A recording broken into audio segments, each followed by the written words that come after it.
कुठल्याही प्रकारची नाराजी राष्ट्रवादीचे आमचे ज्येष्ठ नेते माननीय छगन भुजबळ साहेबांच्या मनात नाही।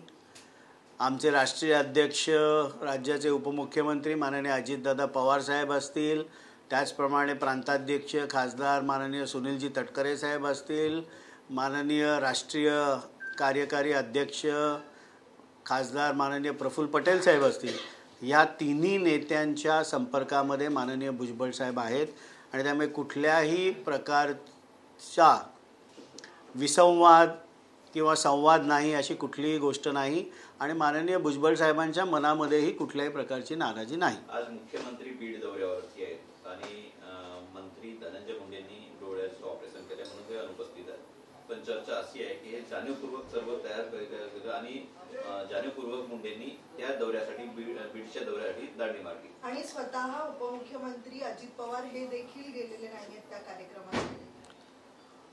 मला वाटत नाही की कुठलंही वैद्यकीय कारण कोणी खोटं सांगू शकतं।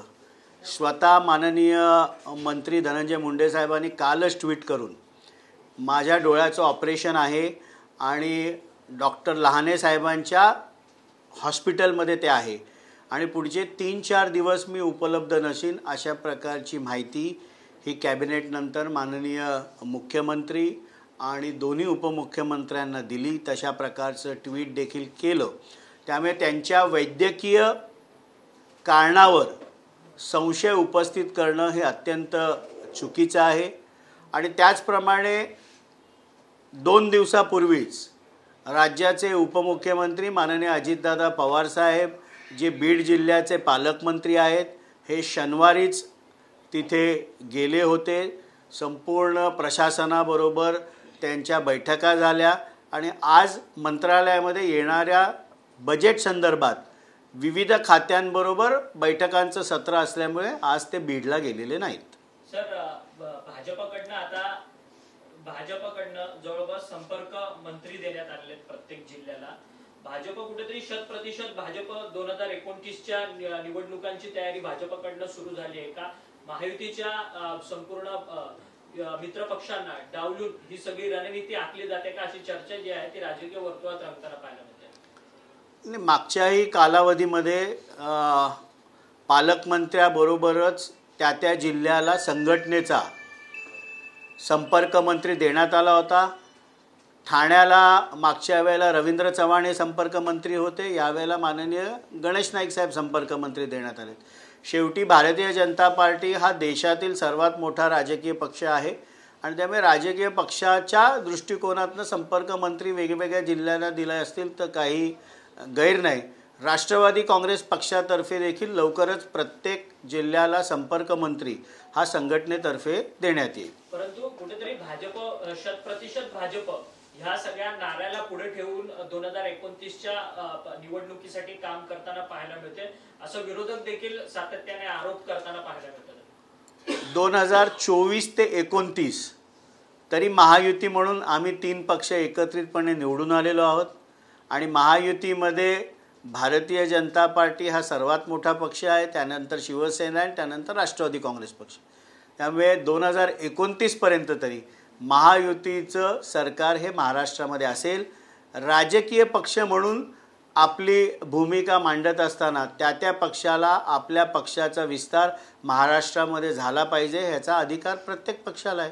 परंतु सर, जे तुमचे महायुतीतले मंत्री आहेत प्रताप सरनाईक यांनी काल एका वृत्तवाहिनीला मुलाखतीत म्हटलं की धनंजय मुंडे यांनी नैतिकतेच्या मुद्द्यावर राजीनामा दिला पाहिजे। खरं तर यापूर्वी अनेक आरोप मुख्यमंत्री असतील किंवा इतर मंत्रिमंडळातल्या लोकांवरती आरोप झालेले होते मागच्या काळामध्ये आघाडीचं सरकार असताना, त्यावेळेस देखील मंत्र्यांनी राजीनामे दिलेले आहेत तात्काळ। या बाबतीमध्ये स्वतः मंत्री धनंजय मुंडे साहेबांनी आपली भूमिका स्पष्ट केलेली आहे की ज्याबाबतचा निर्णय माननीय मुख्यमंत्री देवेंद्रजी फडणवीस साहेब असतील, आमच्या पक्षाचे राष्ट्रीय अध्यक्ष व उपमुख्यमंत्री अजितदादा पवार साहेब असतील, हा जो निर्णय घेतील तो मला मान्य असेल। चौकशी चालू असताना कुठल्याही चौकशीमध्ये त्यांचं स्वतःचं नाव नसताना राजीनामा देण्याची गरज नाही, ही राष्ट्रवादी काँग्रेस पक्षाची भूमिका आहे. स्वर्गीय संतोष देशमुख यांची जी निर्घृण हत्या झाली, त्या हत्येला जबाबदार असलेल्या कुठल्याही व्यक्तीला हे महायुतीचं सरकार सोडणार नाही. 3 स्तरावर चौकशी होत असताना लवकरात लवकर चार्जशीट दाखल होऊन फास्ट ट्रॅक कोर्टातर्फे आरोपींची सुनावणी होऊन फाशीची शिक्षा झाली पाहिजे, अशा प्रकारची भूमिका महायुतीची आहे. पण कुठेही चौकशीमध्ये नाव नसताना देखील राजीनामा देण्याची गरज नाही, ही राष्ट्रवादी काँग्रेस पक्षाची भूमिका आहे. अंजली दमानिया यांनी देखील काल पत्रकार परिषद घेत अनेक पुरावे ते सादर केलेले आहेत. त्यामध्ये या ठिकाणी जे संपूर्णपणे धनंजय मुंडे यांच्या विरोधातील पुरावे असल्याचं देखील त्यांनी सांगितलं आहे. आता त्यांनी आणि देखील नवीन पुन्हा पुरावे सादर केले, भ्रष्टाचाराचा आरोप त्यांनी केलेला आहे. काल मी माननीय अंजलीताई, मी त्यांचं आडनाव दमानियाच घेतो, दुसरं कुठल्याही नावाने नाही, त्यांनी जे आरोप केले त्या 3 गोष्टींवर त्यांनी प्रामुख्याने आरोप केले. पहिली गोष्ट होती की नॅनो युरिया आणि नॅनो DAPचं जी प्रोक्युरमेंट गव्हर्नमेंटनी MAIDCनी केली, ह्या संदर्भात. इफ्को ही भारतातील फर्टिलायझर क्षेत्रातील अग्रगण्य सरकारी कंपनी आहे. कन्याकुमारीपासून काश्मीरपर्यंत तिचे रेट सेम असतात. आणि नॅनो युरिया आणि नॅनो DAP याचा वापर झाला पाहिजे, यासाठी स्वतः देशाचे लोकप्रिय प्रधानमंत्री माननीय नरेंद्र मोदी साहेब आग्रही असतात. जे रेट्स माननीय अंजलीताई दमानियांनी सांगितले, याच्यामध्ये खूप काही तफावत आहे. नॅनो युरिया जिची MRP 225 रुपये आहे, ही निगोसिएशन्स नंतर 202.94 पैशाला MAIDCनी इफ्कोकडनं प्रोक्युअर केली. नॅनो DAP जिची MRP 600 रुपये आहे, ही 546.96 पैशाला MAIDCनी प्रोक्युअर केली.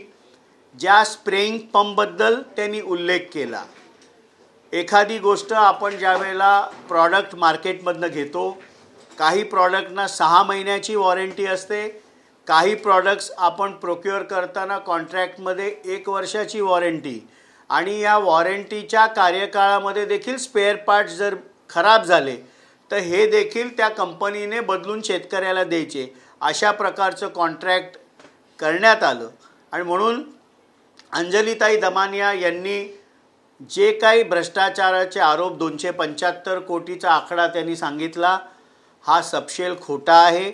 अशा प्रकारची जनहित याचिका देखील हायकोर्टामध्ये मुंबई उच्च न्यायालयामध्ये एका व्यक्तीने केली होती.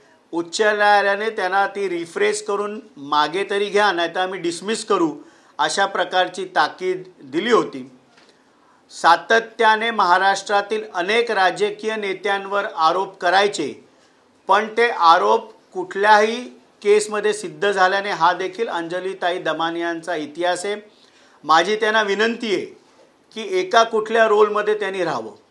आपण आरोप करताना कंप्लेनंट म्हणूनही राहता, ह्या आरोपांचं इन्व्हेस्टिगेशन देखील इन्व्हेस्टिगेटिंग ऑफिसर म्हणून आपणच करता विश्लेषण करताना, आणि त्याही पलीकडे जाऊन न्यायव्यवस्था या देशामध्ये असताना आपण जज बनून एखादा व्यक्ती भ्रष्टाचारामध्ये आरोपी आहे हे जे आपण ठामपणे बोलता आणि महाराष्ट्राच्या जनतेची दिशाभूल करता, हे कुठेतरी आपण थांबवलं पाहिजे. अनेक आरोप आपण करून देखील कुठलाही आरोप आजपर्यंत आपण सिद्ध करू शकला नाहीत. लोकशाहीमध्ये आरोप करण्याचा आपल्याला नक्कीच अधिकार आहे. एखादी गोष्ट जर महाराष्ट्रामध्ये चुकीची घडत असेल तर त्याबद्दल आवाज उठवण्याचा देखील आपल्याला हक्क आहे. पण आपणच कंप्लेनंट, आपणच इन्व्हेस्टिगेटिंग ऑफिसर आणि ज्युडिशरीमध्ये आपणच जज बनून एखाद्याला दोषी घोषित करण्याचा अधिकार आपल्याला नाही. त्यामुळे 275 कोटी रुपयाचा कुठलाही भ्रष्टाचार तत्कालीन कृषी मंत्री धनंजय मुंडे साहेबांच्या कार्यकाळात झाला नाही, ही राष्ट्रवादीची आमची स्पष्ट भूमिका आहे. सकाळपासूनच संजीव राजे निंबाळकर आणि रामराजे नाईक निंबाळकर जे तुमच्या पक्षाचे नेते आहेत, त्यांच्या घरांवरती मुंबई असेल, पुणे असेल, साताऱ्यात त्यांचं फलटण गाव असेल, त्या ठिकाणी धाडी पडताना पाहायला मिळतात। कुठेतरी विरोधकांकडून आरोप केला जातोय की संजीवराजे निंबाळकरांनी विधानसभेमध्ये एक वेगळी भूमिका घेतली म्हणून त्यांच्यावरती ही सगळी सुडाची भावना सत्ताधाऱ्यांकडून उगवली जाते म्हणून। मला असं वाटत नाही। काहीतरी कंप्लेंट झाली असेल, काहीतरी तथ्य इन्कम टॅक्सला सापडलं असेल, याबद्दलची अधिक माहिती माझ्याकडे नाही।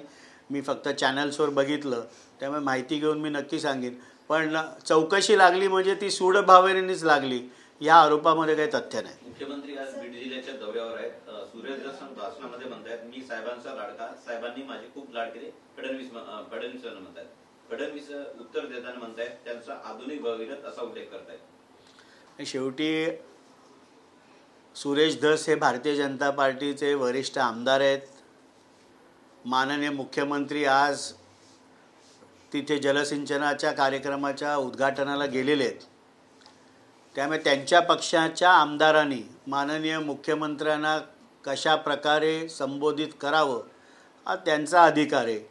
पण अनेक नावं त्याच्यामध्ये देवाभाऊ, बाहुबली, उद्या त्या स्टेजवरनं कोणीतरी कटप्पा म्हणेल, कोणीतरी देवसेना म्हणेल, त्यामुळे याच्यामध्ये अधिक काय राष्ट्रवादी बोलू इच्छित नाही। जे आहेत ते धनंजय मुंडेंवरती आरोप लावताना पाहायला मिळतात आणि दुसरीकडे बीड आष्टीमध्ये कार्यक्रम होत असताना मुख्यमंत्र्यांची स्तुती करताना सुरेश धस पाहायला मिळतात। मुख्यमंत्री चेहऱ्याने आनंदित आहेत, त्यामुळे मुख्यमंत्र्यांचा मूक पाठिंबा आहे का धनंजय मुंडेंवरती सुरेश धस आरोप लावतात? ते म्हणतात मेरे पास देवेंद्र फडणवीस आहे। माननीय मुख्यमंत्री साहेबांनी धनंजय मुंडे साहेबांबद्दलची भूमिका स्पष्ट केलेली आहे की राष्ट्रवादी काँग्रेस पक्षाचे राष्ट्रीय अध्यक्ष माननीय उपमुख्यमंत्री अजितदादा पवार साहेब आणि आम्ही दोघं मिळून योग्य तो निर्णय घेऊ। लोकशाहीमध्ये आरोप करणाऱ्यापासून तुम्ही थांबवू शकत नाही, पण कुठल्याही चौकशीमध्ये माननीय धनंजय मुंडे साहेब यांचं नाव नाही आणि त्यामुळे राजीनामा देण्याची गरज नाही, ही राष्ट्रवादी काँग्रेस पक्षाची भूमिका आहे। महायुतीतली ही कुस्ती कधी थांबणार आहे? या महायुतीतल्या कुस्तीमध्ये मुख्यमंत्री पंचाची भूमिका घेणार की फक्त बघायची भूमिका घेणार? माननीय मुख्यमंत्री काउन्सिल ऑफ मिनिस्टर्सचे प्रमुख असतात आणि माननीय मुख्यमंत्र्यांना चांगल्या पद्धतीने माहिती आहे की कधी पंच बनायचं आणि कुस्ती थांबवायची। सर, एकनाथ खडसे यांनी काल देवेंद्र फडणवीस यांची भेट घेतली मेघदूत बंगल्यावरती। रात्री उशिरा ही भेट झालेली आहे। स्वतः एकनाथ खडसे म्हणतात की राजकीय चर्चा झाल्या नसल्याचं, पण त्यांच्या पक्षप्रवेशाची देखील चर्चा आहे। भाजपमध्ये ते पक्षप्रवेश करतील असं म्हणतात। लोकसभेच्या वेळेला भारतीय जनता पक्षाचा प्रचार त्यांनी केला, विधानसभेच्या वेळेला महाविकास आघाडीच्या मंचावर ते दिसले आणि त्यामुळे माननीय एकनाथरावजी खडसे साहेब हे महाराष्ट्रातील ज्येष्ठ नेते आहेत। त्यांनी भेटून राजकीय चर्चा केली का आपल्या सूतगिरणीबाबत चर्चा केली हे माननीय मुख्यमंत्री साहेब आणि त्यांनाच माहिती, पण रात्री भेटले हे मात्र त्रिवार सत्य। दिवसाच्या उजेडामध्ये भेटले नाहीत हे देखील तेवढंच सत्य। सर, सध्या संजय राऊत हे आरोप करताना पाहायला मिळतात वर्षा बंगल्याच्या लॉनमध्ये रेड्याची मंतरलेली शिंग जी आहेत, शिंगे पुरली गेलेली आहेत आणि त्यामुळे सध्याचे मुख्यमंत्री देवेंद्र फडणवीस हे तिथे राहण्यासाठी जात नाही। मला वाटते की अत्यंत बालिशपणे कधी कधी माननीय संजय राऊत साहेब बोलत असतात। कालच लोकसत्तेच्या प्रकट मुलाखतीमध्ये माननीय मुख्यमंत्री साहेबांनी स्पष्टपणे सांगितलं की त्यांच्या मुलीची 10वीची परीक्षा 17 तारखेपासून आहे आणि 17 तारखेनंतर परीक्षा संपल्यानंतर ते वर्षा बंगल्यामध्ये जातील, अशा प्रकारचं स्पष्टतेने माननीय मुख्यमंत्र्यांनी सांगितल्यानंतर यावर अधिक काही बोलण्याची महाराष्ट्रामध्ये कोणालाच गरज नाही।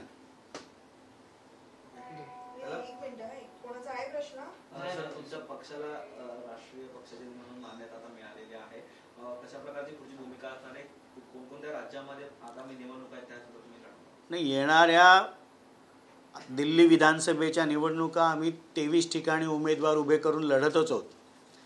पूर्वोत्तर राज्यामध्ये देखील अनेक राज्यांमध्ये आम्ही निवडणुका लढल्या.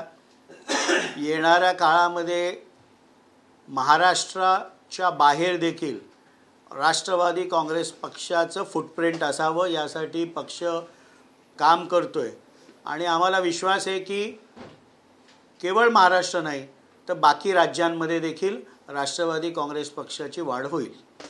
सर, मागच्या 5 वर्षामध्ये अॅट्रॉसिटीचे तब्बल 13,000हून अधिक प्रकरण जे आहेत ते वाढलेले आहेत आणि वर्षातून 2दा या संदर्भात मुख्यमंत्र्यांनी बैठक घ्यावी, पण मागच्या 5 वर्षामध्ये एकही बैठक झालेली नाहीये. काय वाटतं याबाबत? नाही, याबाबतची माहिती मी नक्की घेईन, पण माननीय मुख्यमंत्री साहेब हे अत्यंत कर्तव्यदक्ष आहेत आणि गृहखातं असल्यामुळे त्या बैठकांत ते नक्की घेतील असा मला विश्वास आहे.